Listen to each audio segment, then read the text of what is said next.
Hello, everybody, and welcome back to SuppTalk Radio. Thank you so much for joining in. My guest today, super excited, part of one of the fastest growing brands out there.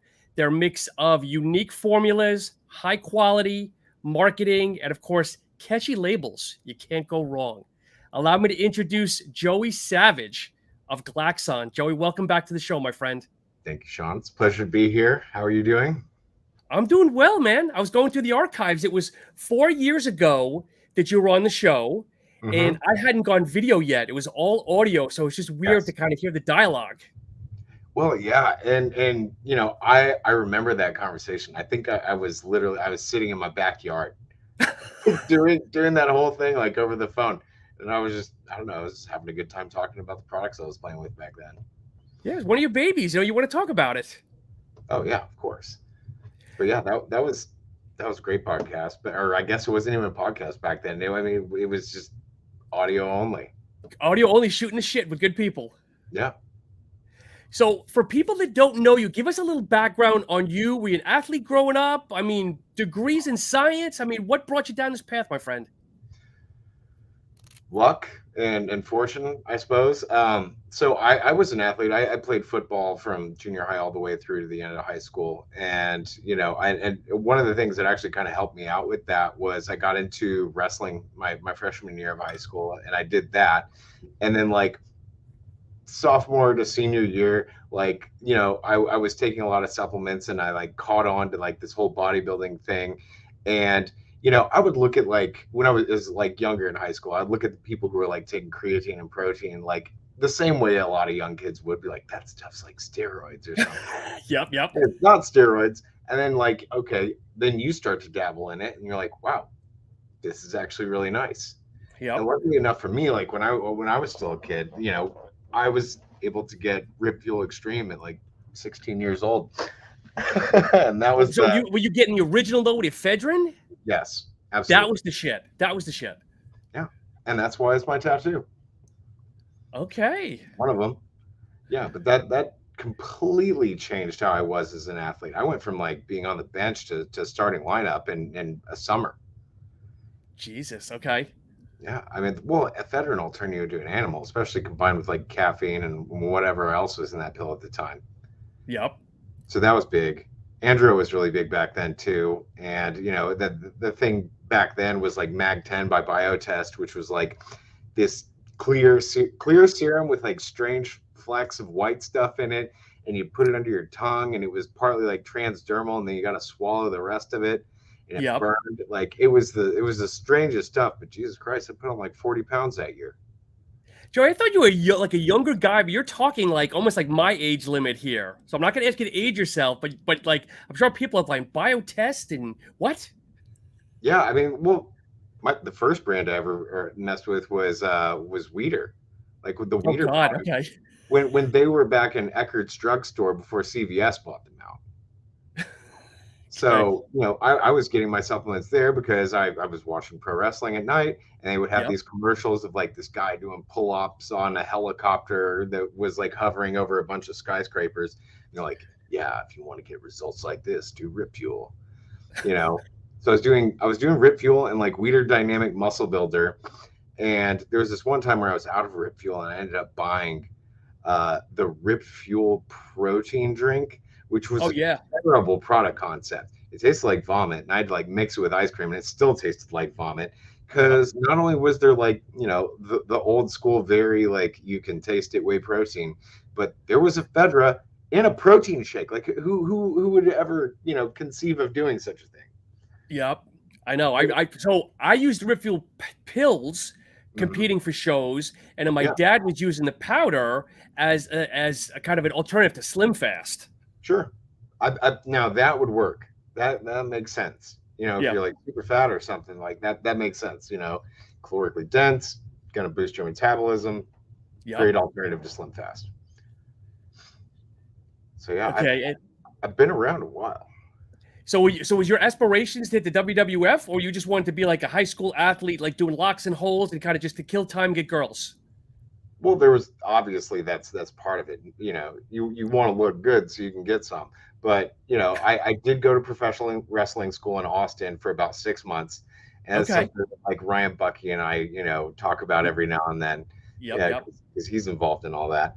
But yeah, I did that, and then at the end of the 6 months, I was like, I don't want to do this anymore because yes, it's all fake, and yes, it's all planned out. And I was also getting into Greco and freestyle, that style, the Olympic style of wrestling Yep. at that time. And I was like, I'm gonna go do that because it's real, and I can go hurt somebody or whatever, or win some tournaments. So I had a good friend that was on the Indies, and I went to school one night with him in Tallahassee because I was like, you know what, I'm gonna be the next, like Will Dick, we're gonna be the next thing. And I was so torn up and stretched and everything else, I couldn't even get out of bed. I was like, I can't do this. Yeah. Well, I remember like going back like the first week or first couple of days of practice, you're just completely wrecked. Your brain is essentially useless in school Oh yeah. because your body is just torn up. You find out you've got muscles and stuff like on the inside of your butt crack that you just didn't even know that you even had before because like every bit of your body's been torqued on the entire time. Yep. So yeah, wrestling was good. I continued wrestling in college when I went to Texas A&M. I Okay. did that for 3 years.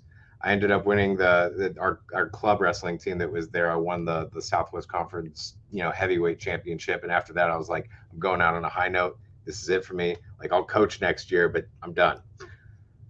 So, I wanted to do that and be like, all right, I won. Mission accomplished, on to the next thing. And that's when it was while I was in school at A&M that I got involved with like supplements and Cellucor and all Yeah. that kind of stuff. So you studying science, or what were you majoring in? I was studying genetics and biochemistry. So Damn. I was pretty deep into this stuff, but like even like deeper than your typical person who plays with supplements. I mean, I think about things a little bit differently.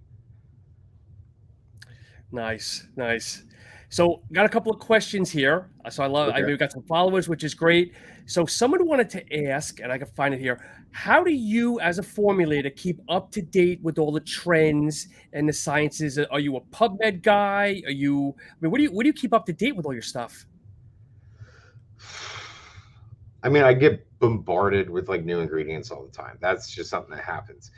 Yeah, But I usually look at what data and stuff that they have, and I realize that there might be something deeper. And if they hadn't done the science on that deeper part that I'm like looking at, then I'll be like, well, I'm going to wait on this until you have like all the right data. yeah, So a lot of it is, that you even see are like products that are concepts that are maybe 2 years old, stuff that I've wanted to do for a long time, and it's just that I've finally been able to get all my ducks in a row where I can get it out to market. So PubMed, yeah. I mean, everyone uses PubMed, but I mean, I don't go to PubMed, this .gov or whatever it is, and yeah. then go looking for articles. I go to Google Scholar. I mean, you get PubMed and everything else that's on planet Earth in Google Scholar, and Yep. unfortunately, in some cases, the entire paper might be in a foreign language, and you've got to try to translate. But fortunately, when it comes to science, the language between one culture and another is pretty similar. Yep. It makes me think of like one night when I was in Cabo and I was really, really drunk, and I noticed a Farmacia across the street. And, I walk in, cocky. I'm like, tu haces metandrostenolona. And they ask me, do you have any D-ball? And they're like, no. Like, okay, then what do you have? I just ended up walking out of there with like half a dozen inhalers and calling it a night. But it's amazing how different chemical names in other languages, just suddenly come to you if you've had enough drinks. Oh, of course, of course. You Yeah, start learning other languages or speaking other languages, and you play it off. yeah, yeah. Well, the funny thing is they understood me.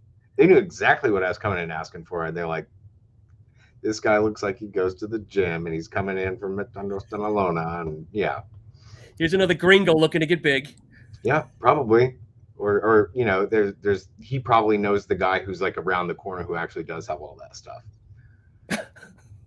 Mexico's a lovely country. So how do you go about your searches then? I mean, do you look up the latest and greatest stimulant, the newest brain ingredient? I mean, what goes through the mind of I'll call you a formulator. You're probably one of the best formulators I know. I mean, what goes through your mind and think about what do I make next? Mechanisms. So if you understand like the pathways you're playing with, Yep. and all the different chemicals that are involved, as like, for example, like a neurotransmitter. How's a neurotransmitter gets made is like coming from L-tyrosine or tryptophan, and there's all these different steps that go along the way before it becomes, like dopamine or serotonin. Yep. So when you understand those steps and you understand the little helper molecules that are involved that go along this path, a lot of the times they're B vitamins or vitamin C or something along those lines where, if you just add that into the formula, you're creating a pretty conducive path to doing whatever the heck that mechanism is. So I think of it in that way where I almost like, I look at it from like the negative space. Everyone looks at like ingredients and they're just like, this does this. Mm-hmm. And that's good for so long. And, I'm looking at, this whole string of reactions. I'm like, okay. And once I understand everything that's involved along that path, I'm like, where can I start plugging ingredients into this thing? Gotcha. But so yeah, just keeping up with research is tough. Like, yeah, I mean, a lot of times I'll end up like having to filter my results where it's like, you can look backwards, infinitely as long as publications have been made. I've seen probably the furthest back have been like late 1800s. But when it comes to staying relevant, you want to look at probably like the latest 5 to 10 years of research for what's in there, and then that's where your value comes from, because they're all building on these stories from all these other scientists previously. So when you look back, do you find, because again, I'm going to date myself. So I was big into supplements in the 90s. Okay. I just turned 50 this year. A lot of the products that didn't have studies and whatnot, like when I ran a vitamin store in the 90s, ginkgo biloba was very, very big. Yeah. Astragalus was big. I mean, ashwagandha wasn't, it was kind of talked about, but now it's like fast forward. A lot of these things that people were lightly using seem to be kind of really coming forward now. I don't know if you've noticed that at all. I think people are figuring it out. And like part of my videos is to try to seed that kind of stuff where, I'm trying to cultivate a population of people who understand the products a little bit more, because I think that, you're putting this stuff in your bodies. You should really know kind of what it's doing. And to have more of an intimate understanding of the self, and that self-knowledge, it goes beyond supplements. I mean, it goes to the self-knowledge of what your capabilities are in the gym and your capabilities in everyday life. So knowledge is power in that sense, and know thyself. So to show people, obviously you can't see it with my blur on, but I've got my Neuro 365 in here. Mm-hmm. So I got to be honest, brother, not stroking your ego here, but this is probably one of the best products I've had. And the fact that I love the fact there's no stims in this. Right. Well, and it's geared for long-term use with the 365 name. It's something that you can take every day for months on end, if you want to support your cognitive health. And, I've been on it since before it even dropped on the market. And I guess it's almost been around for about 6 months, I want to say. And that, it's nice to be able to like think and do things, efficiently, but at the same time, it doesn't stop life from coming at you at the speed that life will come at you. You might be better equipped to handle it, but you still have to handle it. Did you feel that this, okay, so the way I look at brain formulas, like people come out with pump formulas, pre-workouts and everything.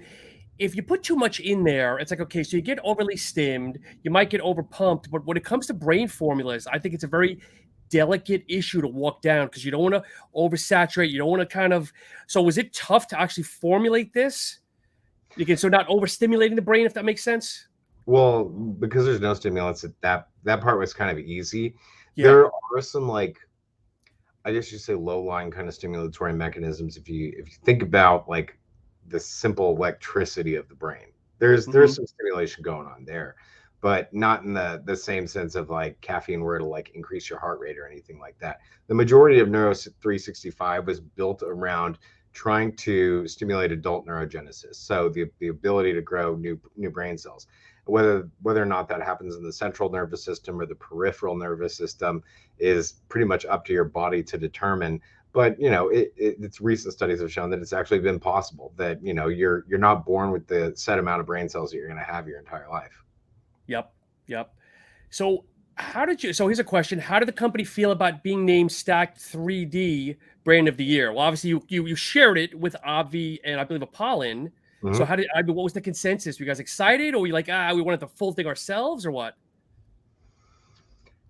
the whole thing about the stacked awards of last year, a lot of it was interesting to look at from a distance, and especially if you separate yourself from the situation and you see like this brand of the decade, and then you also end up with the three people that were brand of the year. And I like the fact that companies like Avi are finally getting some spotlight, because you don't have to be a hardcore sports nutrition brand to do well and to be successful and to have a great business model and to sell like hotcakes. And I really liked seeing that. I thought Apollon put in a hell of an effort last year, and all the way up to the finish line, they were doing new formulas and new flavors and new everything, and they were doing really good too. So I mean, like, sharing the podium with those guys, I'm not disappointed about that. Do you follow Avi on the regular? They're a company that's like crazy. I'm good friends with the CEO over there, and their trajectory is like, it's not even here. I don't know what they're doing, but they're like the gold standard. It's crazy. More products and more delivery forms. Like they're all over it. They're animals. Yeah, no, I know. I think they're like 500 million or something ridiculous, and only like 2.5 years old. That's impressive. I mean, if you've got the mechanics and everything to do all of that, then goodness, like, look out. So here's a weird one for you. Are there any formulators you look up to, or maybe kind of not being aspire, but look up to? I feel like there's a handful of formulators that were around probably back in our day that, the Patrick Arnolds of the world. Tim Ziegenfuss is his research. I mean, he's doing like the clinical side of things now. He's not maybe he is formulating, just I don't know about it. And Hector Lopez was big back in the day. Obviously, Sean Wells, he's advanced from being a formulator to developing ingredients. And I use a heck of a lot of the stuff that he's developed with NNB.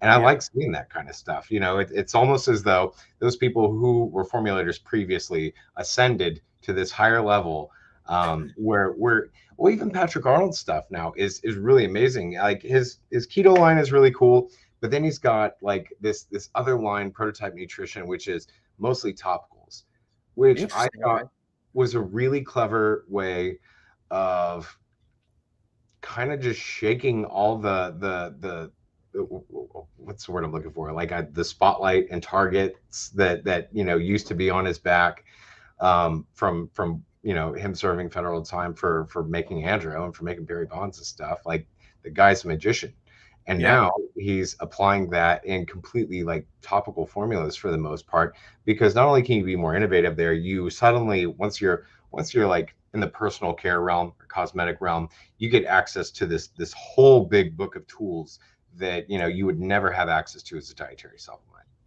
Yep. I know, that's it. God, that's a name I haven't heard for a while, because I remember, he was the Andro guy, but I didn't realize he was still doing his thing nowadays. God, now I got to do some research tonight. Oh my God! Like, if you look up his website, I'll even plug it. I think, I'm pretty sure it's Prototype nutrition.com. Yeah. So it doesn't have a whole heck of a lot of products. I'm pretty sure he does like limited batch and everything, but it's just formula concepts that are just so far outside of like the supplement mainstream, where you're like, okay, a couple of these things are worth trying. You probably would want to pick them up and give them a go. Yep. So on the converse though, Joe, do you think the word term formulator is kind of used too much with people? Because you talk to these people that come out with a supplement brand, and I formulated the pre-workout, but it's the same typical 5 ingredients of beta-alanine and citrulline and amount of caffeine and tyrosine, and they consider themselves formulators. And I'm like, you're not a formulator. Not every painter is an artist. You're so eloquent. I mean, there's people. I mean, there's this weird, like, strange glory about it, and I don't necessarily look at it that way, but I think a lot of outsiders look at it that way. But I have to go home and brush my teeth and wipe my ass at the end of the day, just like everybody else does, except for the fact that I've got this really strange hobby of looking for the most obscure chemicals on the planet, because like a bacteria that just picks up DNA off the ground or something, it's like, I want that chemical in my body. I want to experience what that thing is and see what it's going to do for me. And I've even got a couple dozen different things in here that I haven't even gotten to try yet. Oh, jeez. So is it just as simple to call a local, I don't know, I would say supplier, but it's like obviously you've got sources that have certain raw ingredients and whatnot, like really obscure stuff or what? I mean, I will. I used this metaphor last night when I was at a supplier dinner. I was like, I'm going to go through the panty drawer of your entire intellectual property, and I'm going to find things that you haven't commercialized yet, and I'm going to be like, I want that one, and that one, and that one, and that one. Send me samples. Just because there's things that I get to play with in this lab because it's a research and development lab. This isn't a manufacturing floor. It's Yeah. almost as though like, the laws of GMP don't necessarily apply in here because it's for research, Yep. it's completely experimental in the four walls that I'm in right now.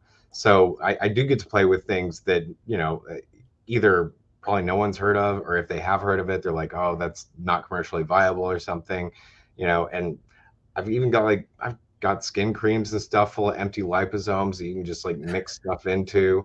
And I have more things in this lab than I probably even know what to do with. But I'll get to them all eventually. That was a question that I'm trying to find here that someone asked if that was an actual working lab or if it was a set that you're taking videos on. And obviously you've answered it's a real working lab. Oh, I mean, if you've come here, it's definitely a working lab. I mean, I don't have analytical stuff. I call it a glorified food lab. It's more or less a kitchen made for making supplements. And Yep. it doesn't really require a whole lot of tools in order to do that. It's a small blender, a couple encapsulators that are all manual. I have to sit in here and I make samples all the time for private label clients or people who want to work with us.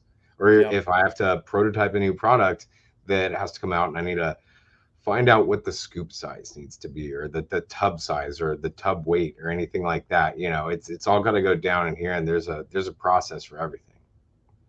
So how do you guys decide what to create and launch next? You guys sit in a room and say, look, we need to come out with X, or how do you guys go about that? We do have weekly meetings, but like there's so many times where there's like forces outside of our control where it's like, oh yeah, we would like to launch this next, but there's a shortage on this, or the price went up on that, or this isn't going to be here for another 3 weeks because the ship's locked up in Shanghai, China, that can't get in or out. Yeah. We're, because of the unprecedented times, it's not near as timely as it could have been. But like Sea-Tac is a great example. We've been working on Sea-Tac for 2 years. We've done a lot of teasers with it now, but we still haven't launched it. We wanted to launch it in January for like New Year's resolutions, but that just didn't work out. Is that the caffeine thing you were talking about or showed the other day? So like Sea-Tac is the 7-day protocol where you gradually decrease your caffeine usage from 300 milligrams a day down to 0. Okay. And we do that with a whole bunch of other ingredients that are to, try to help you not have headaches or not be like quite as lethargic or anything like that. Try to boost your brain health a little bit. But, Yep. At the end of the day, what we're really doing is trying to wean you off of that caffeine and use a couple other ingredients to try to reverse not so much the damage, but the effects of prolonged caffeine use.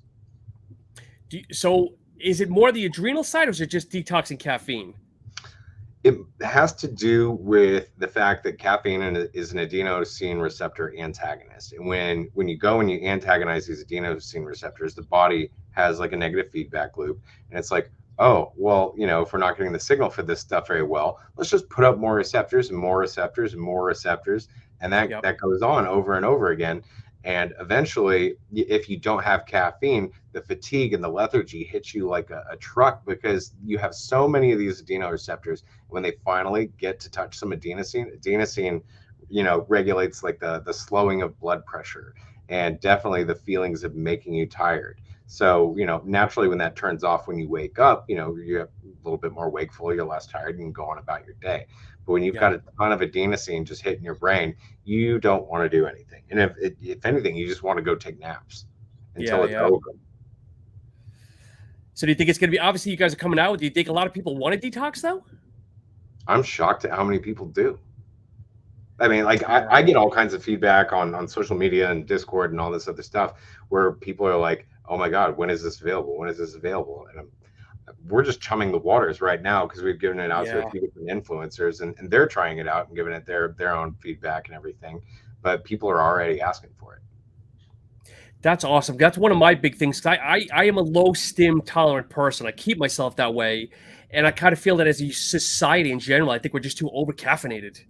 But that's just my Well, opinion.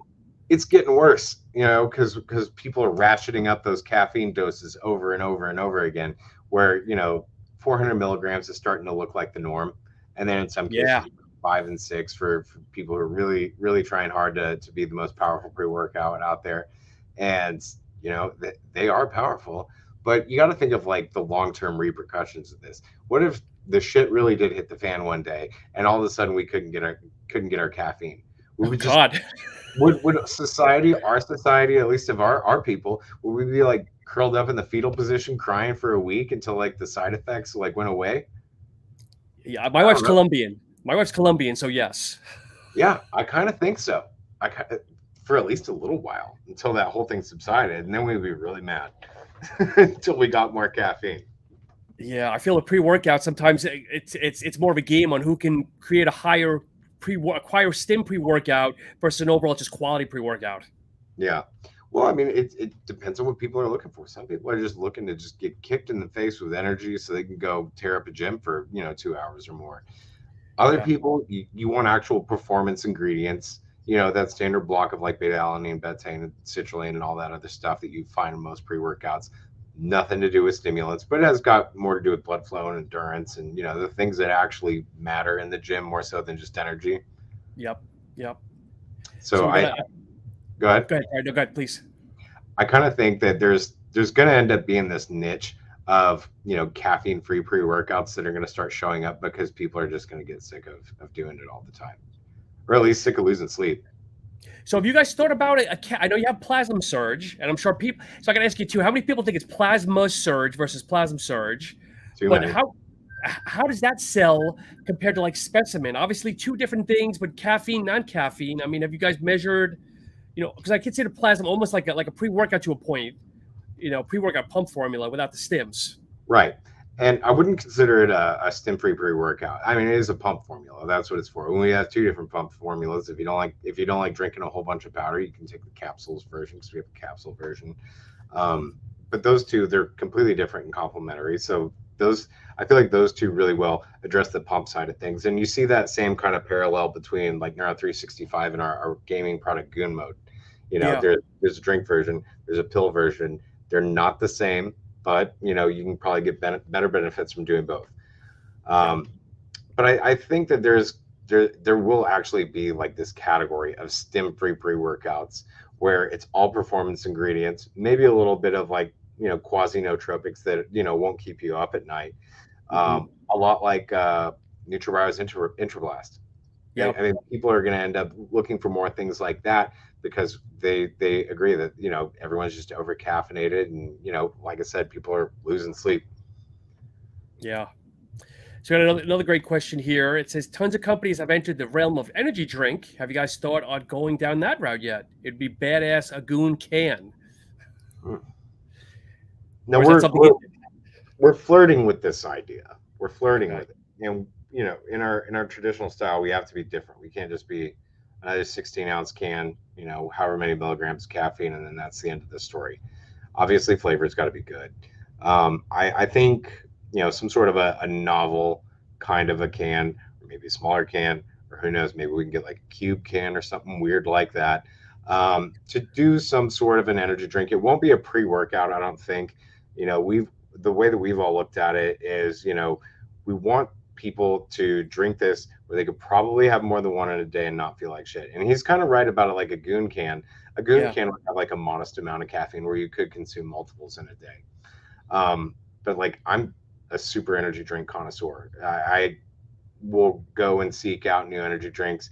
But recently I found myself, looking for lower and lower and lower caffeine energy drinks.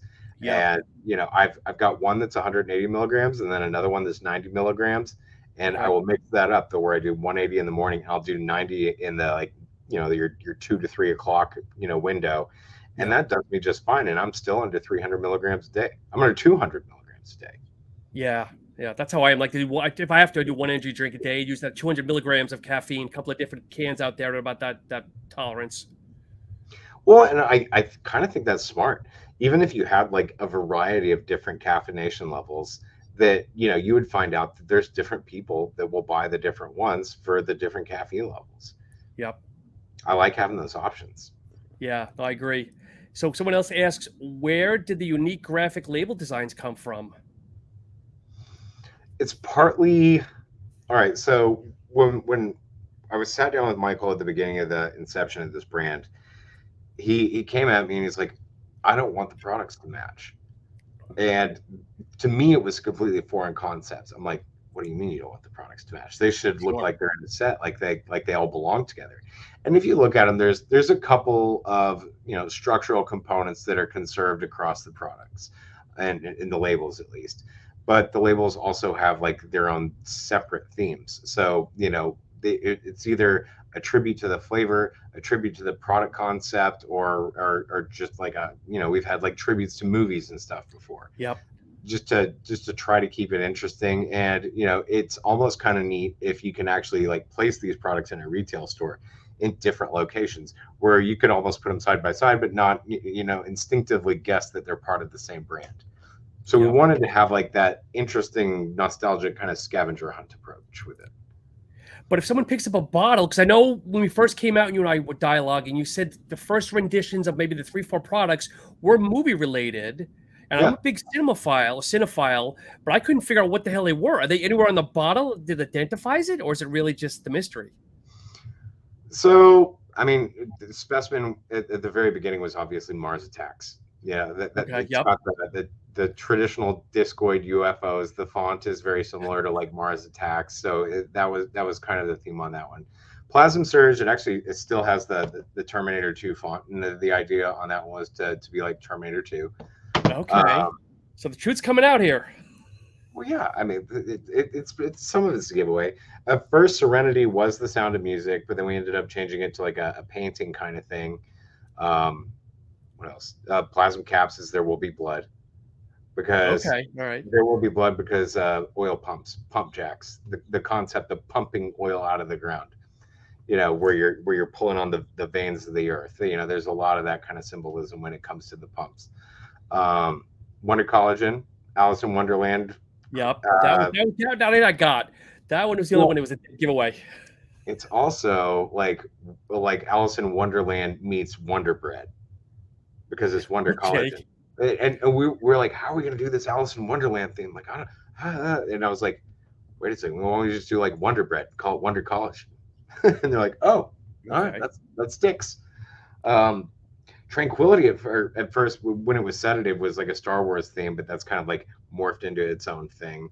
I don't know. I mean, we've got probably over 30 products now. But do you and Michael and like Sam and whoever else think about the labels, or do you just kind of write down and give it out to I'm assuming that you have an outsourced company that makes the labels and they just bring back the ideas? No. Okay. No, we actually have an in-house graphic designer, and he is a magician. Okay. Yeah, Robert, he's a master of Photoshop and Illustrator. He can be kind of a diva at times, but he's earned that very well, especially with like the last couple of rounds of labels with like, the Super Greens Dragon Fruit, or, where he worked with our in-house cartoonist on the new Specimen Max. I mean, if you've seen that one, I mean, that one's pretty out there. Yeah. So I think that what we're doing is we're allowing the products to kind of take on their own identities, kind of away from the whole movie aspect, but drifting into, how can we create this artistic vision that really kind of tells what the product is about. Some of them are stupidly simple, like NA Deuce Energy just has like, the molecules of essentially what's on the supplement facts panel, slowly or just quietly watermarked into that background. I mean, so is it Adrenal Indiana Jones? No, that was Archimmune Spankler. But I don't even know if he even got to see Archimmune, because that was Raiders of the Lost Ark, and we called it Archimmune. Adrenal was Mad Max Fury Road.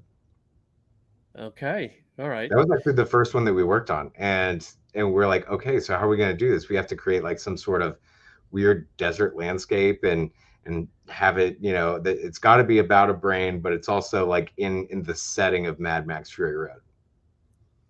So Speckler's also asking, what's behind you? It looks like the Tranquility Bourbon labels. There's 2 bottles behind you. Is that the Tranquility Bourbon? That is Wonder Collagen Pumpkin Pie. And that's because I had to figure out how many servings we can get into a single tub. So so I see like an orange and a yellow, and I think that's what he's mentioning. Oh, they're the same thing. Well, no, I mean, yeah, they go. Yeah, okay. Yep. Okay. All right.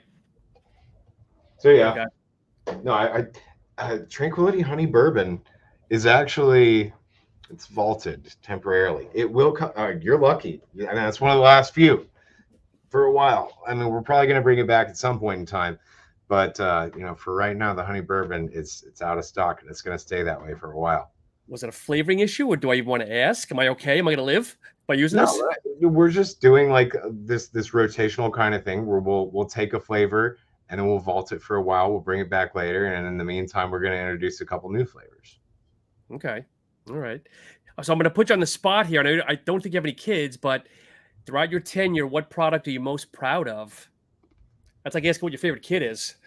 That's just like I've said in a couple different scenarios. Like right now, it's Produce Whey because I like it and it works really well, and I notice the difference in recovery whenever I take it, and I just really like the mouthfeel on it. I feel like we could have done a little bit better on the chocolate. We might tweak that up a little bit, but the strawberry and the cookies and milk versions that are coming out are going to be even more insane than the previous. I really like the strawberry. That one was a pet project.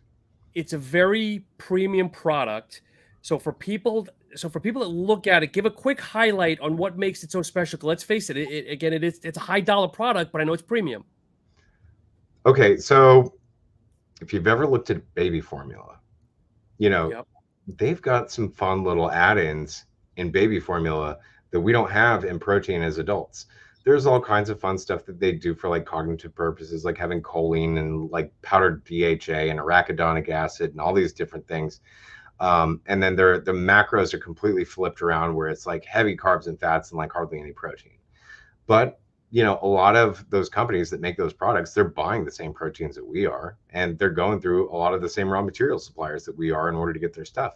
In fact, I'm pretty sure they're covered on sunflower lecithin, but with the war in Ukraine, there's a serious worldwide shortage on sunflower lecithin. And, that's becoming a pain point for me. I guarantee the baby formula people have plenty of sunflower lecithin. Plenty of the real big players in this game, they've got plenty of stock material. But I like that one because we designed it to be like a baby formula for adults because when are you growing the most in your entire life? Either if you're on steroids or if you're an infant and you're doubling and tripling your body weight months and months and months at a time. So, for something that grows that quickly, you got to look into, the nutrition sources of what they're consuming and how that might, play into the whole thing. So we tried to pretty much mimic human breast milk with the entire whey casein ratio. We added in human milk oligosaccharides, which are the third most abundant thing in breast milk after whey and casein. And then we also found something called milk fat globule membrane. So our micellar casein is like protein wrapped in fat. And then the milk fat globule membrane is the other way around, is fat that's wrapped in protein. And all these different fats involved are like cool functional phospholipids, which, you got phosphatidylcholine, good for gastric motility and making more acetylcholine. But then you've also got things like phosphatidylserine, which is like good for regulating cortisol. I don't think you're going to get efficacious dosages and any of that kind of stuff. But to have the option to have a little bit of some, in your protein is kind of neat. Definitely. So how's the lactose content being a lot of maybe milk heavy? We don't have a lot of lactose, and even, there's powdered milk in there that's even lactose free and fat free. But, we did that just so whenever people who add water to their shakes instead of milk, they end up making milk anyway. And I like that. Kind of trick them into it. But the other thing is, we've got the prohydrolyzed digestive enzyme blend, which does cover a lot of the proteolytic enzymes that'll help break your protein down, but it also, has a little bit of lactase in there too. So that's nice. As far as I've heard, I haven't had many, if any, people, have gastric upset or anything like that. Good. So somebody wrote in too, congrats on the GNC part. I got partnership, collaboration. I don't know what it's really referred to, but I guess congrats on that.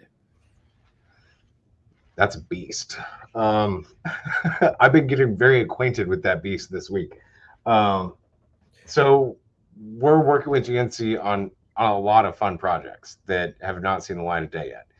And it is a truly a collaboration between us for strictly making innovative and different and new product concepts, and working with them and their team. Kind of feeling the pressure from them to see how fast I can make things happen. Oh, Is geez. pretty interesting. Because I'm one guy here. We have Yeah. a skeleton crew. I've got a purchasing guy, I've got an inventory guy. That's about it. The rest of product development really falls on my shoulders. We do have some quality people, but the rest of product development does fall on my shoulders. And I'm learning through this process. I'm like, I am wearing far too many hats for what I'm doing. But it's nice because I can have these interdepartmental and interdisciplinary conversations amongst all these different people at GNC and actually have answers. Yeah. Which is really neat. But there will be more on that coming soon. So, there's a couple, at least from now that I can think of, there's at least half a dozen different products in what they're calling the GNC Innovation Incubator, which is the whole thing between us and them, where we're planning and polishing and getting these things ready to go to market, and you'll start seeing them drop it probably in the second half of the year. So if I understand correctly, they're gonna have their own kind of line. They're not gonna bring in what's already on your website. You're gonna create like a separate line for them under the Glaxon brand, or do I misunderstand that? Not necessarily that, but we have projects that feature ingredients that have never before been seen in GNC, or in some cases haven't been seen on the market, or at least not in a way that it's like overtly advertised. So we're sitting on these and making sure that they're right. In some cases, I've got to wait for like new human clinical trials to come out, because there's a couple last pieces that are involved on their GRAS documentation, so it's generally recognized as safe. So GNC's over here in their holding pattern, I'm in my holding pattern, and a lot of times, like the raw material supplier, they're like, we're finishing this trial, we'll get this done. And then once it finally comes in, like they lock in theirs and we lock in ours, we turn our keys, and then we're go for launch. I would think though it's got to be tough though with the supply chain being so broken. Oh Like God. trying to find ingredients that are readily available. If not, you find something, say, well, look, GNC, great product, but you'll have it in 8 months. It's not so much the 8 months thing. I can get around most of that stuff because a lot of the things I look for are either stupid expensive or really obscure, and not a whole lot of people want them, so they're not in high demand. Yeah. If they're in China, that makes it a little bit difficult with their export stuff going on right now. Or if it has anything to do with sunflower, canola, or rapeseed, or Jerusalem artichokes, that's really hard because all that stuff is grown in Russia and Ukraine. Are you guys, I don't know if you can share this or not, are you guys going to be launching like a small pilot in a small amount of stores? Or are you guys going like every store right at the gate? So some of it is just for online. Some of it will be going to all the stores. And then some of it will be going to like a select group of GNC super users that they will get pre-market access to some of these things. And I don't know if they're going to have to pay for it or if they'll get it for free or how that's going to go. But they're going to try to keep it as exclusive as possible, for people that are already in the GNC funnel, that are good returning customers that do provide good feedback. I remember years ago, and obviously it's changed, that they had a cap on their pre-workouts. Well, they wouldn't carry anything over like 300 mgs of caffeine, but obviously that's changed over time, because I know your specimen was pretty high, no? That they're bringing in? 400 milligrams of regular caffeine, plus I think a little bit of theobromine. Yeah, okay. So, because of like this partnership and the collaboration, I guess you could say, they do make a few exceptions for us, where we can provide the data where you're like, okay, this is going to be safe at this level. We've got it. I mean, we do have our stuff in combination with yohimbine and stuff, but there's not anything other than that that's really going to clamp down on like blood pressure or anything like that. Gotcha. So, Joey, as things wind down a little bit, I know it's a late night for both of us, and I appreciate it. Yeah. Aside from the caffeine detox that has got, I guess, an asterisk on when it might drop, is there any other teasers you want to let the followers, the listeners know that might be coming out down the road? There's a holiday tomorrow. Well, some people say it's a holiday today, the 4th be with you, but anyway. There's another holiday tomorrow. And if you paid attention to any of our drops or flavors, before, you will see something like that again in a different form. You're dropping a burrito flavored specimen, aren't you? That would be really cool. Or a burrito flavored protein. Avocado guacamole. I actually have those flavors in here, which is like, I went on a kick where I was trying to make soups for a while. So, you know, I was just playing with all kinds of different powdered flavors that I could get my hands on.